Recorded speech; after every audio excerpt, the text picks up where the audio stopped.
Mga celebrities na nag-cheat pero binigyan ng second chance ng kanilang karelasyon at sila pa rin hanggang ngayon. Ruru Madrid.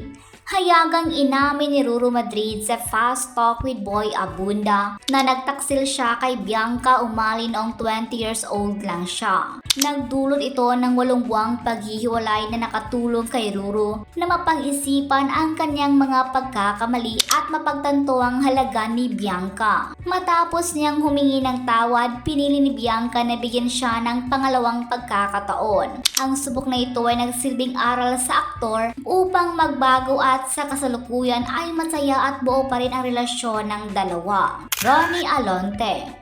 Hindi naging madali ang simulan ng relasyon ng tambalang Loiny sa Bagadang Buhay noong 2022. Hayagang inamin ni Ronnie ang kanyang naging pagtataksil kay Loisa, bunso ng tukso sa show business at kawalan ng katatagan noong siya ay bata pa. Gayunpaman, minabuti ni Loisa na magpatawad dahil sa matinding pagmamahal at paniniwalang may pagbabagong magaganap sa pamamagitan ng pagtatakda ng mga malinaw na hangganan at pagsisikap na ibalik ang tiwala. Matagumpay nilang nalampasan ang pagsubok. Humantong sa kasalan ang kanilang relasyon noong November 2025 at formal nilang sinalubong ang kanilang panganay na anak na si Lily noong March 2026. Manny Pacquiao. Maraming patunay sa media ang mga balita ng pagtataksil at problema sa marriage ni Manny at Chinky Pacquiao, lalo na noong huling dekada 2000. Ang pinaka-pinag-usapang kontrobersya yung ugnayan ni Manny sa aktres na si Krista Ranello noong 2009 na nagdulot ng matinding alitan sa mag-asawa at halos humantong sa diborsyo dahil sa iba pang bisyo ni Manny, tulad ng pagsusugal at pag-inom. Naging turning point ng kanilang pagsasama ang pagyakap ni Manny sa Christianity noong 2011 hanggang 2012, kung saan tinalikuran niya ang kanyang mga bisyo at humingi ng tawad.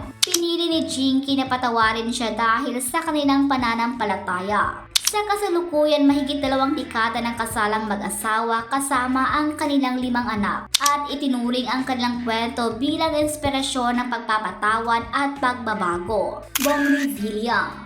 Paulit-ulit na naging paksa sa entertainment scene ang mga kontrobersya ng pagtataksil ni Bong Revilla Jr. sa asawang si Lani Mercado na nagbunga ng mga anak sa ibang babae tulad ng non-showbiz na si Lovely Guzman, kung kanino niya anak si Luigi Revilla. Sa kabuuan, may 9 na kinikilalang anak si Bong, kabilang ang 6 sa kanila ni Lani. Sa kabila ng mga public scandal, piniling Lani na patawarin si Bong dahil sa kanyang pananampalataya, pagpapahalaga sa pamilya at mga sumpa sa kasal. Bukod dito, bukas ding tinanggap at inakay ni Lani ang mga anak ni Bong sa ibang babae sa 4 na dekada nilang pagsasama mula noong sila ay ikinasal noong 1986. Nananatiling matatag ang kanilang pamilya sa kabila ng mga personal na pampulitikang pagsubok. Dr. Hayden Ko.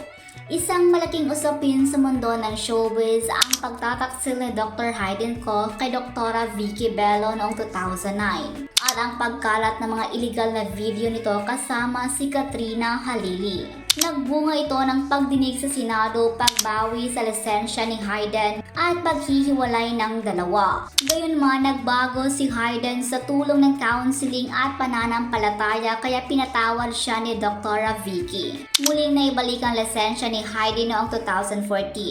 Nagkaroon sila ng anak na si Scarlett Snow noong 2015 at ikinasal sila sa Paris noong 2017 bilang patunay ng pagpapatawad at pangalawang pagkakataon. Ariel Rivera. Naging malaking kontrobersya sa showbiz noong unang bahagi ng dekada 90 ang paghihiwalay na Ariel Rivera at Jelly de Belen matapos mabunyag ang relasyon ng singer sa actor kay Regine Velasquez. Bagamat nagdulot ito ng tensyon sa pagitan ni Jelly at Regine, kalaunan ay nagkaayos din ang dalawa. Muling nagkabalikan sina Ariel at Jelly nang magpakita ito ng tapat na pagsisisi na pinatawad naman ang aktres dahil sa pagmamahal at maturity. Ikinasal sila noong 1997 at nabiyayaan ng 2 anak na lalaki na sina Joaquin at Julio. Sa kasalukuyan, itinuturing ang kanilang relasyon bilang isa sa pinakamatatag sa industriya matapos silang pagtibayan ng pagsasama gamit ang mga aral ng nakaraan. Mga kamarites, ano naman ang inyong reaksyon sa ating listahan ngayon? Share your thoughts in the comment section below.